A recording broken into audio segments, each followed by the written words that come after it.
अस्सलाम वालेकुम। आजकल जदीद ज़राए की वजह से बहुत सी चीज़ें बड़ी एडवांस हो चुकी हैं, बहुत तेज़ रफ्तार हो चुकी हैं। पहले ज़माने में एक दूसरे से बात करने के लिए पुराने पब्लिक पीसीओज़ के अंदर लाइन लगाकर, कतार लगाकर बसा औकात खड़ा होना पड़ता था और अपने अजीज़ों, अपने प्यारों से बात करने के लिए एक लंबे तवील इंतज़ार के बाद और चंद मिनटों पर मुहीत काल होती थी और एक दूसरे का अहवाल दरियाफ़्त किया जाता था। लेकिन एक फ़ायदा था कि उससे मोहब्बतें थीं, एक दूसरे के लिए एहसास था। लेकिन जो मोबाइल फ़ोन ने उसकी जगह ले ली, फास्ट टेक्नोलॉजी आ गई कि एक क्लिक के फासले पर हमारे वो अजीज़ व अकारिब जो चंद सालों पहले जिन्हें हम बड़ी मोहब्बतों से मिलते थे, आज फासले सिमट कर एक उंगली की क्लिक तक महदूद हो चुके हैं। लेकिन वो मोहब्बत ख़त्म हो गई है। वो एक दूसरे का पूछना, एक दूसरे का हाल अहवाल, वो सारे सिलसिले ख़त्म हो चुके हैं। इसकी क्या वजह है? नबी अलैहिस्सलाम ने इरशाद फरमाया कि बाहमी मोहब्बत को बढ़ाने के लिए पहले तो हमारी मोहब्बतें इसलिए एक दूसरे के साथ थी ना कि फासले ज़्यादा थे।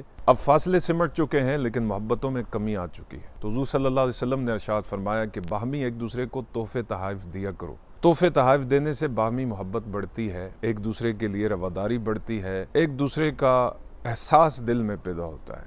हमारे यहाँ रवाज नहीं है एक दूसरे को तोहफे तहाइफ पेश करने का, इल्ला माशाअल्लाह चंद लोग ऐसा करते हैं। तो ज़रूरी नहीं है कि इस्लाम की नज़र में आप बहुत ही कीमती तोहफे तहाइफ अपने चाहने वालों को, अपने अजीज़ों को, अपने प्यारों को पेश करें। आप अपनी हैसियत को देखते हुए दिल से, खुलूस से, मोहब्बत से जो चाहें अपने अजीज़ व अकारिब को, अपने दोस्तों को पेश कर सकते हैं। हाँ, अगर किसी के पास इतनी माली हैसियत न हो तो वो मुस्कुराहट तो कम से कम पेश कर सकता है, ये भी एक तोहफ़ा है। किसी का हाल दरियाफ़्त करना ये भी एक तोहफ़ा है। किसी को सलाम देना ये भी एक तोहफ़ा है। किसी बीमार की इयादत के लिए जाना ये भी तोहफ़ा है। किसी भूले भटके को रास्ता दिखाना ये भी तोहफ़ा है।